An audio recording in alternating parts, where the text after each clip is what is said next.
En el nombre del Padre, y del Hijo, y del Espíritu Santo. Amén.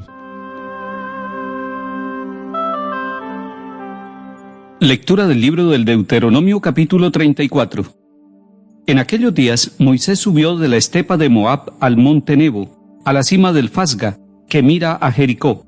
Y el Señor le mostró toda la tierra, Galaad hasta Dan, el territorio de Neftalí, de Efraín y de Manasés, el de Judá hasta el mar occidental, el Negueb y la comarca del valle de Jericó, la ciudad de las palmeras, hasta Zoar.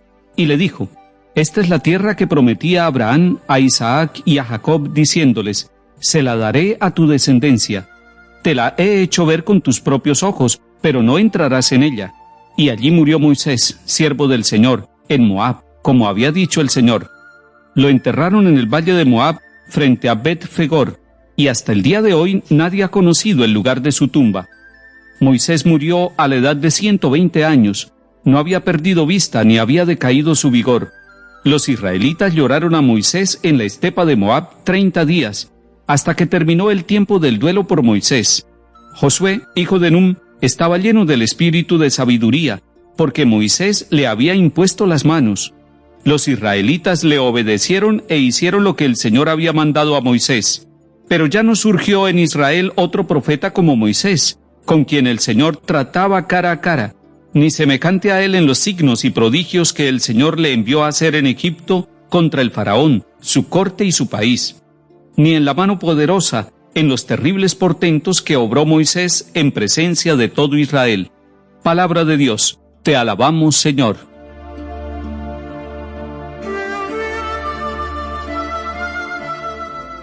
Estamos en el último capítulo del libro del Deuteronomio. Es el capítulo 34, y allí se nos cuenta de manera especial la muerte y sepultura de Moisés. Algunos detalles para tener en cuenta en nuestra meditación. Primero, recordemos que Moisés es un ser humano, un elegido de Dios, es el liberador de Israel, pero es un ser humano. No es el que muere y resucita, todavía no. El que muere y resucita es el mismo Hijo de Dios, el nuevo Moisés, el que libera al pueblo del pecado, de la esclavitud y aún de la muerte. Pero Moisés es un ser humano, un elegido de Dios, y cuando ustedes quieran leer cómo empezó la vida de Moisés, hay que remitirnos al capítulo 3 del libro del Éxodo. Y cuando quieran saber cómo murió Moisés, hay que leer el capítulo que estamos leyendo hoy, Deuteronomio capítulo 34. El lugar de la muerte de Moisés es el monte Nebo. El monte Nebo se convierte entonces en un lugar muy importante. Desde el monte Nebo, el Señor le muestra toda la tierra que Él ha prometido a Abraham, a Isaac y a Jacob. Le muestra la tierra de la promesa. El monte Nebo es el lugar donde Él puede anticipar lo que va a ser la conquista de la tierra prometida, el cumplimiento de la alianza. Pero recordemos que el Señor le dice a Moisés: se la muestro, pero no llegarás a la tierra prometida. Le está hablando de una tierra que Él no va a conquistar, que se la va a dar Dios mismo al pueblo de Israel, y será otro, el sucesor de Él, será otro el que conduzca al pueblo de Israel hasta la tierra prometida.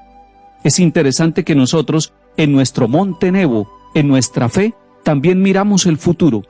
Alcanzamos a vislumbrar la tierra prometida, la promesa que el Señor nos hace a nosotros los que tenemos puesta la confianza en Él. Pero nosotros todavía no podemos decir: he visto la tierra, he recibido el cumplimiento de la promesa.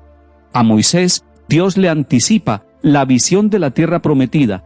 A nosotros también, por la fe y por la predicación de Jesucristo, y porque creemos en la vida nueva, en la resurrección de los muertos, por eso se nos anticipa en la fe, también desde el monte Nebo de nuestra vida, lo que será la tierra prometida donde llegaremos. Y allí murió Moisés, y fue sepultado allí, en Moab. La tumba de Moisés nunca fue encontrada, y sin embargo, el pueblo tiene la certeza de que su líder murió. ¿Qué pasa con el pueblo en ese momento? ¿El pueblo queda abandonado? ¿El pueblo queda huérfano? ¿El pueblo queda solo? ¿El pueblo se vuelve otra vez hacia Egipto? De ninguna manera. No queda solo ni se devuelve, porque Dios, en su plan infinito de misericordia, ha elegido a un sucesor para acompañar al pueblo de Israel. Pero miremos que es muy interesante. Son 30 días de duelo lo que vive el pueblo allí, en Moab, después de que sepultan a Moisés. Y es que el duelo es muy importante.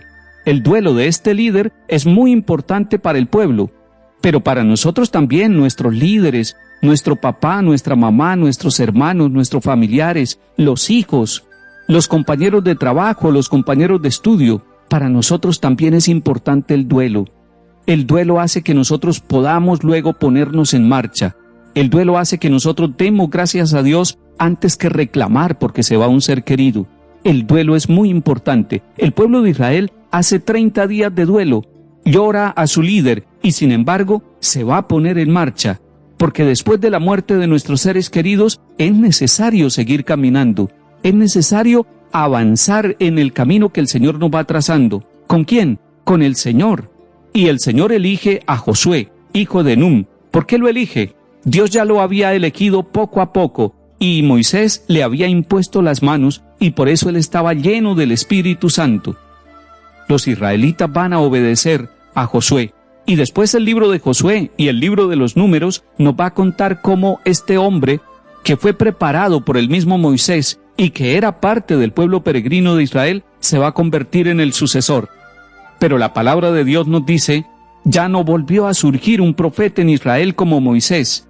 ¿Qué características tenía Moisés? Según este capítulo 34 que estamos leyendo del Deuteronomio, es que Moisés trataba cara a cara con Dios. Era el verdadero amigo de Dios. Entraba en la tienda de reunión y su rostro se transformaba, brillaba su rostro, manifestaba la gracia de la presencia de Dios. Pero además de hablar cara a cara con Dios, era un hombre de grandes signos y prodigios que el Señor le permitió hacer en contra del faraón allá en Egipto para llevar al pueblo a la libertad, para ser el liberador del pueblo de Israel. Eso lo va a recordar el pueblo siempre. Y desde luego, Josué no va a ser Moisés, va a ser distinto, pero va a ser el instrumento de Dios. Leamos ese capítulo 34 del libro del Deuteronomio y encontraremos el camino que Dios va haciendo con el pueblo a través de los elegidos que Él tiene en cada momento de la historia. Salmo 65. Aclama al Señor tierra entera, toca en honor de su nombre, canta himnos a su gloria, di a Dios, qué temibles son tus obras. Vengan a ver las obras de Dios, sus terribles proezas en favor de los hombres. Bendigan pueblos a nuestro Dios, hagan resonar sus alabanzas. Fieles de Dios, vengan a escuchar, les contaré lo que ha hecho conmigo. A Él gritó mi boca y lo ensalzó mi lengua. Lectura del Santo Evangelio según San Mateo, capítulo 18. En aquel tiempo dijo Jesús a sus discípulos, si tu hermano peca, repréndelo a solas entre los dos. Si te hace caso, has salvado a tu hermano. Si no te hace caso, llama a otro o a otros dos, para que todo el asunto quede confirmado por boca de 2 o 3 testigos. Si no les hace caso, díselo a la comunidad, y si no hace caso ni siquiera a la comunidad, considéralo como un gentil o un publicano. Les aseguro que todo lo que aten en la tierra quedará atado en el cielo, y todo lo que desaten en la tierra quedará desatado en el cielo.